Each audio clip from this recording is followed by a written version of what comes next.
Olá pessoal, saudações rubro-negras, começando mais um podcast Confraria Flamengo.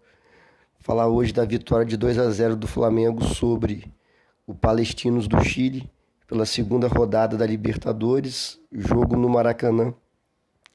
O jogo foi na quarta, mas eu só estou conseguindo gravar o podcast hoje na sexta à noite, porque eu estava muito gripado e agora eu estou melhorando.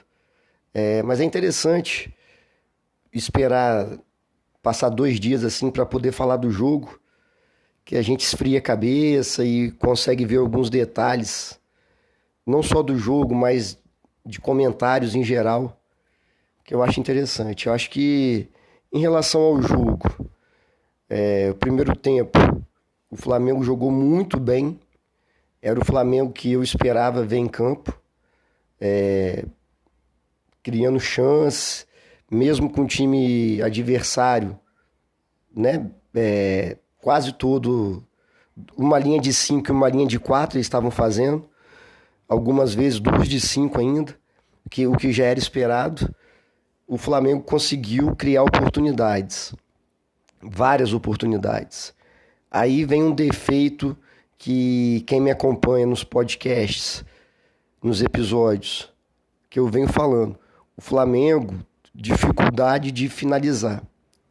Ontem, eu até falo muito que o Flamengo, na parte final do campo, erra, estava errando muito, passe, drible, tomada de decisão.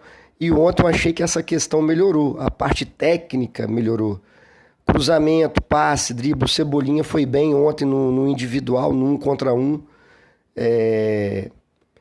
Então, assim, faltou caprichar na finalização, botar a bola para dentro, que é o ponto principal do futebol. É você fazer gol. A única forma de ganhar é fazendo gols.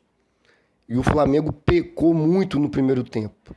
Acho que todo mundo que viu o jogo sentiu isso. E a cada gol que o Flamengo perdia, eu particularmente ficava chateado e nervoso, porque na minha cabeça é Libertadores.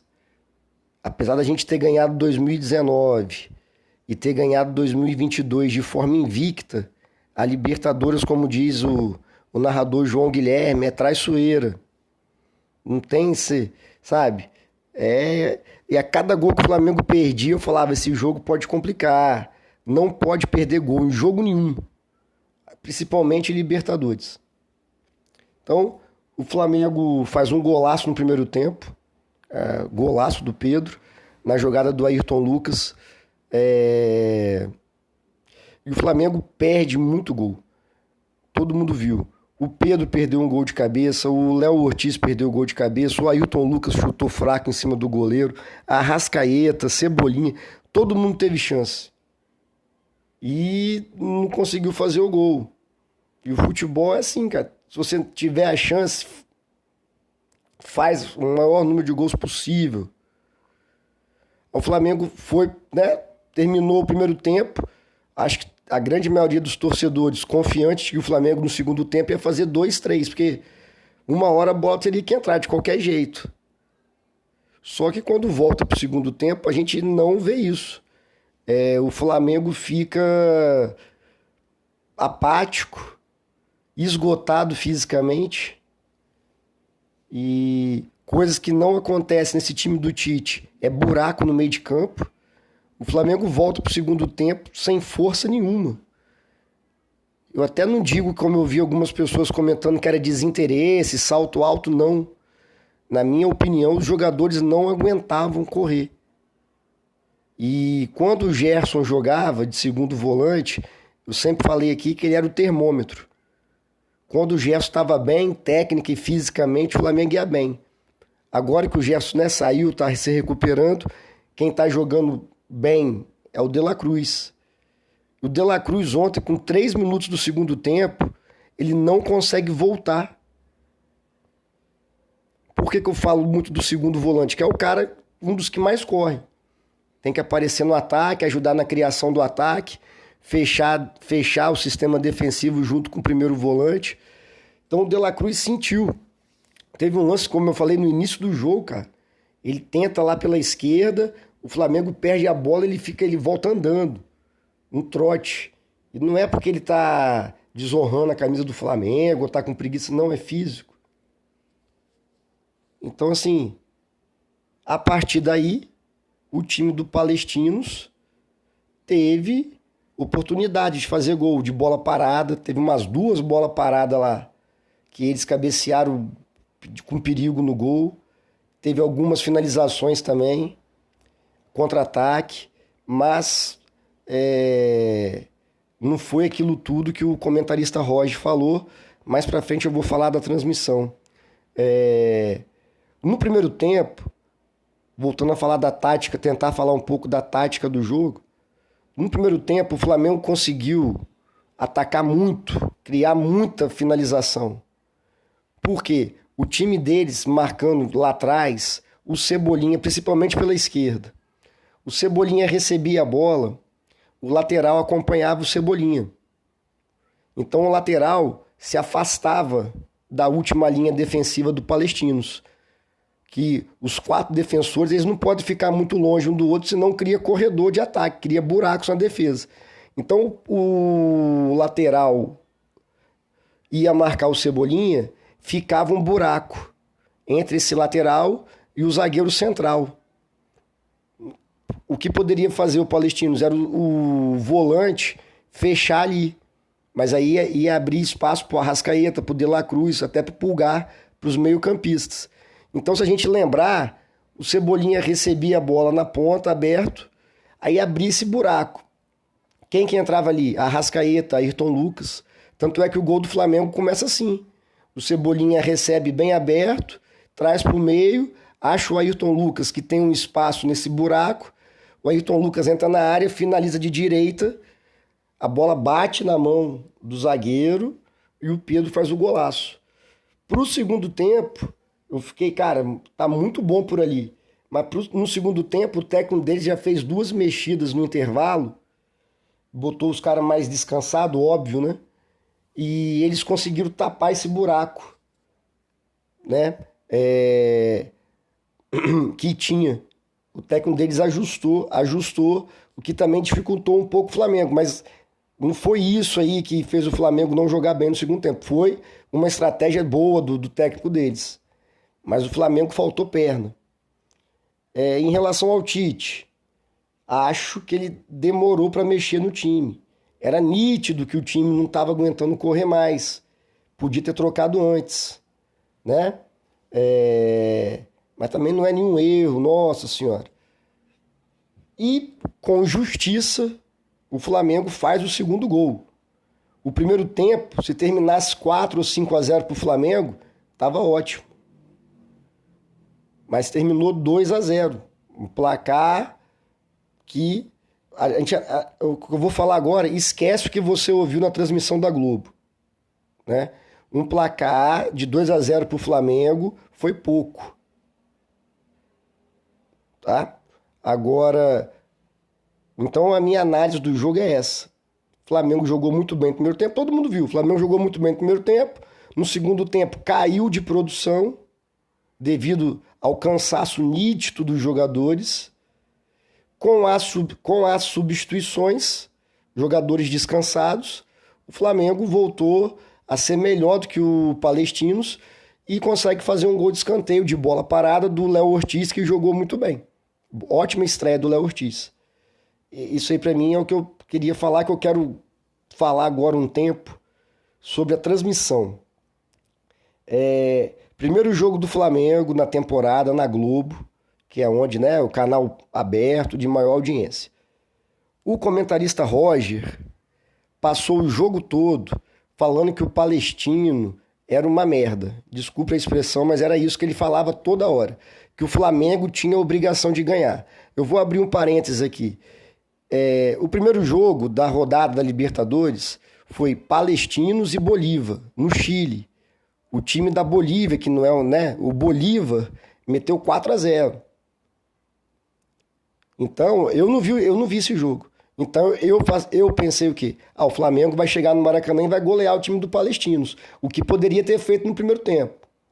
Certo? Aí o Roger falando que o time do Palestinos é muito ruim, que não sei o quê. Cara, nenhum time de Libertadores. O Chile não é uma potência no futebol, mas é um país que tem bons times. vários jogadores argentinos no time. Eles passaram muito bem pelas fases eliminatórias da Libertadores. Não estou querendo dizer que o Palestinos é um timaço, não. Não. Só quero contextualizar a fala na transmissão da Globo. Como é que eles não fazem o papel de passar a verdade. E que o Palestinos é muito ruim, que o Palestinos não sei o que lá. Beleza. Aí eu comprei essa ideia. Eu falei, porra, é mesmo, velho. Se tomou de 4 do Bolívar, tinha que tomar de 6 do Flamengo. Beleza. Aí veio o segundo tempo, a questão lá que o Flamengo caiu muito de produção, que eu já falei. Mas o que me chamou a atenção, que acendeu, né, uma luz na minha cabeça assim, foi que o narrador que mais odeia o Flamengo é Luiz Roberto. Né, eu já falei aqui mais de uma vez, vou repetir. Em 2019, no segundo gol do Gabigol, ele gritou empata. Isso aí é o subconsciente do cara falando. O Luiz Roberto, na transmissão do jogo do Flamengo, fala a seguinte frase: os times do Chile para essa Libertadores 2024 são muito fracos. Menos o Colo-Colo, que é um time muito bem organizado e que fez um jogo duro com o Fluminense. O Fluminense ganhou de 2-1. Eu não vi o jogo do Fluminense, porque não faço questão nenhuma. Só que eu fiquei, pô, será que é isso mesmo? Será que só o Colo-Colo que é bom? Eu falei, o Colo-Colo tem de titular o Vidal. Não dá para ser um time bom com Vidal de titular. Aí eu fui no Google, digitei classificação do Campeonato Chileno 2024. O Palestinos é 4º colocado. E o Colo-Colo é 8º. Então, assim, né? O Palestinos está em 4º colocado e o Colo-Colo em 8º. Então, alguma coisa está errada. Volto a falar, o time do Palestinos não é um timaço, não. Mas mostrou, né? Eu, pelo menos, não sei se alguém que está me ouvindo viu o jogo. Bolívar, Palestinos e Bolívar. Eu não vi. Então, eu só fiquei sabendo do resultado. Mas no que mostrou ontem, o time do Palestinos é um time com nível, certo nível. Mostrou isso no segundo tempo. Ah, mas o Flamengo cansou? Cansou, mas o técnico deles organizou a defesa no que eu já falei lá, no buraco que tinha. Botou jogador mais veloz. Não é um time qualquer, como o Roger Flores a todo momento queria vender pra gente. E o Luiz Roberto solta essa pérola. O cara é jornalista. Ele tá lá para dar informação. Não tem como. O campeonato chileno não é um campeonato brasileiro. O campeonato brasileiro vai começar no final de semana. É tudo embolado. Esse ano parece que vai estar mais embolado ainda. O campeonato chileno não é um campeonato forte a ponto do 1º ao 8º estarem na mesma situação, jogando igual. Não. Então, assim, tem uma diferença. Não tem como você negar que de 4º para 8º tem uma diferença considerável. Além do mais, no campeonato chileno, que não é um campeonato top de linha. Se fosse no Brasileirão, pode acontecer. O time que está em 8º no Brasileirão está jogando muito bem, mas por algum tropeço que deu, está lá em 8º. E o que está em 4º não está jogando bem. É muito mais difícil de acontecer no Brasil. Espero que vocês estejam entendendo o que eu estou querendo dizer. Então, o Roger Flores passou o jogo todo vendendo a ideia que o Palestinos era uma merda. Duvido que ele viu o jogo lá. A gente não viu o jogo, não dá para saber. Parece que o Bolívar fez alguns gols de bola parada, mas faz parte do jogo, mas enfim. E o que me chamou a atenção é o Luiz Roberto, falando que o Fluminense teve uma vitória excelente em cima do Colo-Colo, que até então era o time de destaque do Chile. Não tem como. O líder do campeonato chileno é a Universidade Católica do Chile. O 2º e 3º não lembro quem era. O 4º é o Palestinos. E o 8º é o Colo-Colo.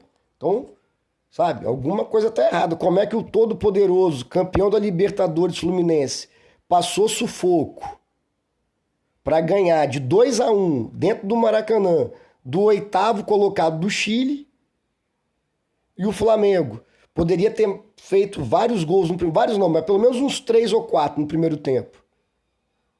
Contra o quarto colocado do Chile, e esse quarto colocado é uma merda. É uma inversão de valores aí, de tabela. Então, assim, primeiro jogo do Flamengo na temporada e já tem que aguentar isso, do narrador e do comentarista. Aí muitos flamenguistas, com razão, caem nessa ideia.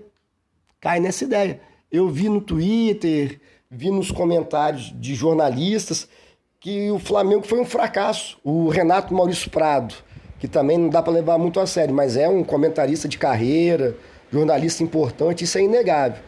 Ele falou que até agora essa Libertadores do Flamengo é um fracasso. Cara, nós estamos falando de Libertadores e de Flamengo. O Flamengo não tem uma história linda na Libertadores, não. Está construindo agora.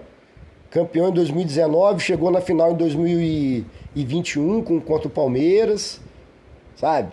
Agora que nós estamos, tranquilo na Libertadores.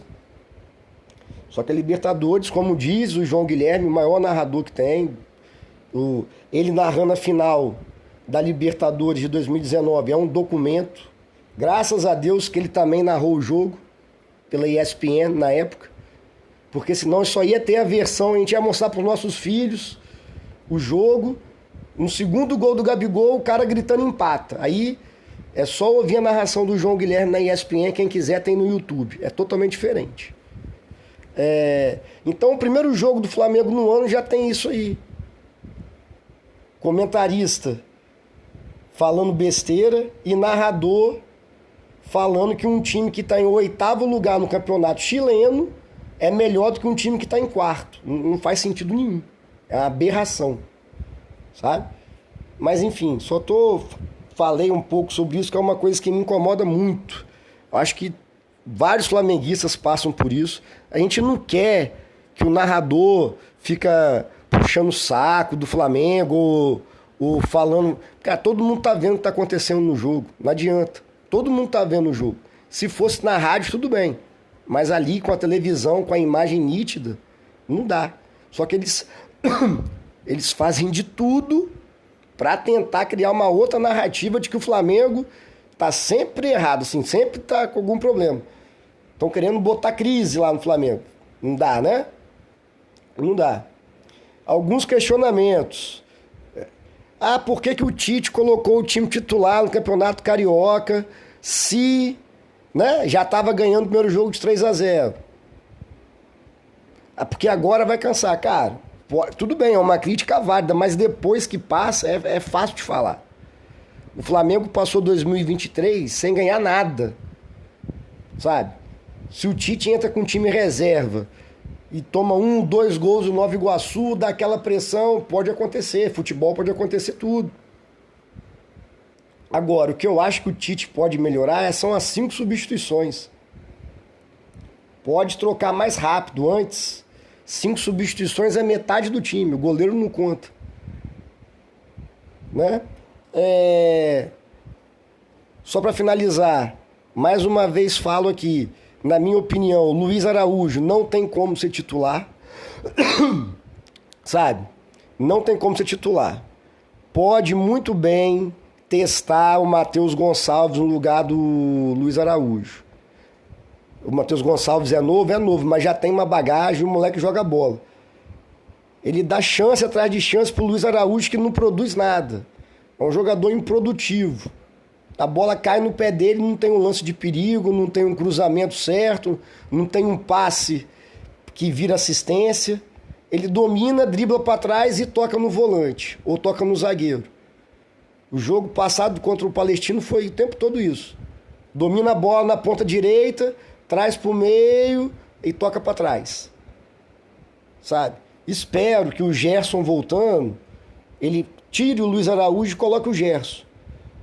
O Gerson tem outra característica, óbvio, mas ele vai ocupar muito melhor, vai ser muito mais produtivo do que o Luiz Araújo ali. Acho que é uma boa solução, porque tá difícil aguentar, né? Mas domingo, 4 horas da tarde, a gente estreia no Brasileirão, que é o campeonato, opinião minha, pessoal. Prefiro ganhar o Brasileirão do que ganhar a Libertadores. Muita gente não concorda, alguns concordam. Na minha opinião, não dá para ficar tanto tempo sem ganhar o Brasileirão. Nós ganhamos o último em 2020. 21, 22, 23, 24. Vamos para 4 anos sem ganhar. Desde então não lideramos nenhuma rodada. Não dá para ficar contando só com Copa. Não é que eu quero ganhar tudo. Copa do Brasil, Libertadores e Brasileiro. Só que Copa é arriscado, velho. Sabe? É um jogo que o Flamengo vai mal, toma um gol. Então não dá. É priorizar o Brasileirão. Claro que Libertadores vai passando de fase, também é prioridade total. Tá tendo esse debate, né, de ter que priorizar, porque o elenco não aguenta e tal. Isso é verdade. Só para terminar mesmo. O time melhor do Flamengo depois da geração de 80 é 2019. Jorge Jesus e tudo mais. O time que entrou em campo na final contra o River Plate era o time titular. Diego Alves, Rafinha, Rodrigo Caio, Pablo Mari, Felipe Luiz, Arão, Gerson, Everton Ribeiro, Arrascaeta, Bruno Henrique e Gabigol. Esse time a gente sabe de cor. Esse time, desde que o Jorge Jesus chegou, jogou junto apenas 8 vezes, certo? Seja por lesão, o Jorge Jesus também descansava um ou outro ali, seja por cartão amarelo, cartão vermelho. O fato é, o time só jogou junto 8 vezes. Outro fato que a gente esquece, na segunda semana do Jorge Jesus, o Flamengo foi eliminado pelo Atlético Paranaense na Copa do Brasil. Então o Flamengo ficou exclusivamente dedicado, né, o que tinha, Brasileirão e Libertadores. Beleza? Só pra gente não achar que esse negócio de jogador cansar é frescura. Em 2019 todo mundo corria, mas eram menos jogos. E só esse time titular só jogou junto 8 vezes. Quero deixar bem claro, só para terminar mesmo. Não tô falando que o Flamengo tem que abrir mão da Copa do Brasil, não. Só que o Tite tem que saber mesclar o time. Nosso time titular hoje todo mundo sabe quem é, do goleiro ao ponto esquerdo. Só que nós temos elenco que dá para substituir. Por exemplo, Copa do Brasil, na fase que o Flamengo entra ainda, os adversários não são fortíssimos. Dá, por exemplo, para entrar com Alain e Igor Jesus de volante. Dá para entrar muito bem com o Bruno Henrique titular, já que o Bruno Henrique está ficando mais na reserva. Dá para tirar um dos zagueiros e botar o Léo Ortiz. Dá um time bom. Sabe, é isso que eu tô querendo dizer. Então, o que eu tô falando não é para abrir mão da Copa do Brasil, mas botar um time que não seja ele todo titular nesses primeiros jogos. E ver o que vai acontecendo. Vai passando de fase, o Campeonato Brasileiro vai pegar um time que não é bom. Vai pegar um Criciúma da vida, que tá subindo aí. Não precisa ir com todos os titulares se tiver um jogo contra o Criciúma domingo. E na quarta-feira, as oitavas ou quarta da Copa do Brasil. Aí você não precisa ir contra o Criciúma. O que eu tô querendo dizer é, de acordo com o adversário e com a situação do campeonato, tem que saber escalar o time. Espero que o Tite consiga fazer isso.